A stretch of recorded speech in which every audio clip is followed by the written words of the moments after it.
तो जैसे आप बता रहे हो कि ऑरा सबसे इम्पोर्टेंट चीज़ है, क्या कोई भी अपना ऑरा खुद डिटेक्ट कर सकता है? देखो, वैसे तो हमें एक टेंडेंसी मिली हुई है, हर एक ह्यूमन बॉडी को मिली हुई है कि हमें पता चल जाता है कि मेरे साथ कुछ गलत हो रहा है या अच्छा हो रहा है। फॉर इंस्टेंस, ज्यादातर लोग जो होते हैं ना आजकल स्टमक अपसेट की वजह से बड़े परेशान होते हैं, राइट। किसी दिन जिसका अपसेट रहता है ना स्टमक, किसी दिन उसका स्टमक बिल्कुल ठीक होता है, फ्रेश हो गया होता है, कहता है आज बड़ा मजा आ रहा है, आज अच्छा लग रहा है। एक छोटी सी चीज है बट उसको अच्छा लगता है, ठीक है। उसी तरह से जब आपका ऑरा बिगड़ जाता है तो उसे कुछ ना कुछ महसूस होता है। हम उसको नाम दे देते हैं, अलग अलग नाम दे देते हैं। हम कहते हैं इसको डिप्रेशन, ये लोगों से कटा कटा रहता है, ये ना फ्रस्ट्रेटेड लग रहा है, इसका ना कुछ प्रॉब्लम चल रही है, इसका पेशेंस लेवल ना पता नहीं क्यों लूज हो रहा है, आजकल हर छोटी छोटी बात पर चिढ़ जाता है। तो वो चिढ़ना क्यों है? अब मैं आपको एक छोटा सा एग्जांपल पूछता हूँ। आप अपने घर से बाहर निकले, बाहर गए, मेन रोड पे पहुंचे और आपने देखा एक साइकिल वाले को एक गाड़ी वाले ने मार दिया। आपके इमोशंस खुशी के होंगे या गम के होंगे? गम के होंगे। गम के होंगे। जब आपके इमोशंस वो खराब हुए तो आपके हार्ट चक्र पे इम्पैक्ट आया। तो ग्रीन कलर जो हार्ट चक्र का है वो कम रिलीज हुआ, तो ऑरा कमजोर हुआ ना वो वाला। तो जो भी इवेंट्स आपकी लाइफ में होते हैं, चाहे वो खुशी के हो चाहे गम के हो, वो आपके ऑरा को इम्पैक्ट करते ही करते, क्योंकि वो आपकी चक्रास को हिलाते हैं। तो ऑरा को अगर कुछ नेगेटिव हो ही गया है, कुछ देख ही लिया, तो ऑरा को कैसे इम्प्रूव किया जा सकता है? देखो, उसके लिए कई सारी चीजें होती हैं। अब जैसे आपने नींबू वाली बात पूछी, मैं तो कोशिश करता हूँ मेरा ऑरा टूटे ही ना। अब एक चीज और समझो, मेरा काम क्या है।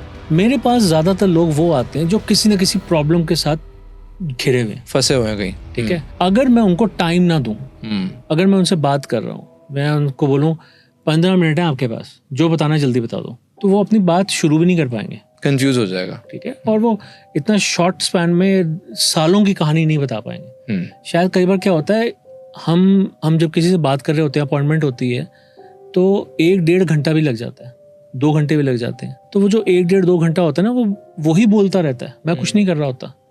जाते जाते बोलता है आपसे बात करके बहुत अच्छा लगा, बहुत हल्का महसूस करो, ठीक है। क्यों?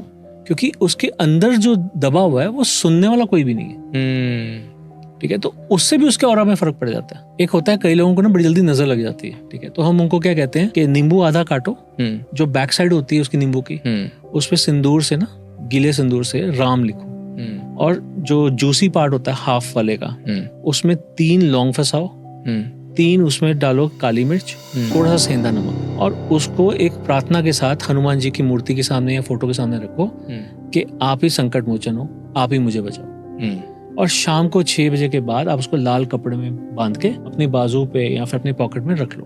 बाजू पे बांध सकते हो, जैसे ताबीज बांधते हैं। उससे जिन लोगों को बड़ी टेंडेंसी होती है ना, उनका ऑरा जल्दी टूटता है और उनको नजर जल्दी लगती है, तो उनकी वो चीजें ठीक होनी शुरू हो जाती है। एक सिंपल रेमेडी तो ये हो गई, ठीक है। कई लोगों को क्या होता है, नेगेटिविटी बड़ी जल्दी आ जाती है, तो उनको हम कहते हैं सेंधा नमक से, जो नहाने का पानी होता है उसमें थोड़ा सेंधा नमक डाल के उसे नहा लो। तो ऐसे कई सारी रेमेडीज होती हैं। कुछ लोगों को रेमेडी से फर्क पड़ता है, जो नॉर्मल टूटा होता है, वेयर एंड टेयर तो हर जगह चलता रहता है, और जो ब्लैक मैजिक वाली चीजें होती हैं उनमें तो प्रॉपर हीलिंग करना जरूरी है। देखो, ब्लैक मैजिक एक ऐसी चीज है, एक ऐसा नलका जो कभी बंद नहीं होता। आप मान लो कि आपके ऊपर किसी ने ब्लैक मैजिक कर रखा है, तो एक नलका चल रहा है जो आपके ऊपर बरसाया जा रहा है। आप वही बकेट की तरह, आपके अंदर वो आता रहा है। अब आप कहते हो गुरप्रीत इसको खाली करो, तो जब तक वो नलका चल रहा है तब तक क्या वो बकेट खाली होगी? नहीं हो सकती। तो मुझे एक ऐसी शील्ड उसके ऊपर बनानी पड़ेगी जो एक्चुअली फ्लो को रोके, और तभी मैं उसके अंदर से निकाल सकता हूँ। तो वो हीलिंग के थ्रू ही होता है। तो जब वो हीलिंग हो जाती है, उसको प्रॉपरली खत्म कर दिया जाता है, बंद कर दिया जाता है, तो पूरी प्रॉपर नॉट बनती है। ओके। तो वो जब नॉट बन जाती है तो उसके बाद कोई ब्लैक मैजिक नहीं होता। तो ये सब चीजें ऐसे चलती हैं। तो मैम, आपने पर्सनली एक्सपीरियंस किया? ऐसा है कि जिस टाइम से सर ने बात की पास्ट लाइफ रिग्रेशन की और आकाशिक रिकॉर्ड्स वगैरह भी करते हैं सर, तो इसमें सबसे इम्पोर्टेंट चीज क्या रहती है कि आप जब भी ये करते हैं ना, तो आप ना विद परमिशंस करते हैं। जो पास्ट लाइफ रिग्रेशन, किसी की परमिशन के बिना नहीं। हाँ, past life regression, Akashic records जब किसी के खोले जाते हैं, वो भी विद परमिशंस खोले जाते हैं।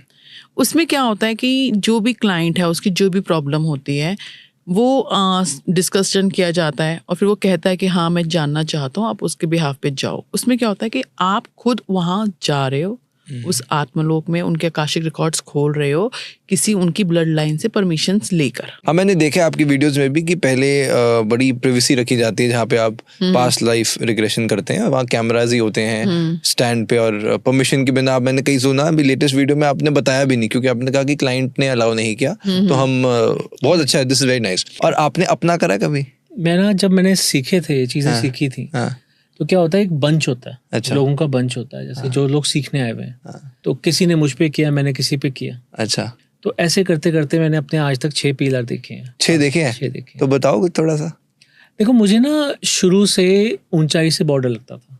हाँ, ठीक है, पानी से डर लगता था शुरू, इस लाइफ की बात कर रहे हैं? हाँ, इसी शुरू से। अच्छा, ठीक है। मुझे बचपन से, जैसे अब हमारा चंडीगढ़ में मकान बना था, बड़ी पुरानी बात है, तो लेंटर पड़ रहा था 3rd फ्लोर का। तो मेरी टेंडेंसी ये थी कि मैं 1st फ्लोर से ऊपर नहीं जाता था। अच्छा। मुझे घबराहट होती थी, अच्छा, कि मुझे ऊपर नहीं जाना, मैं गिर जाऊंगा।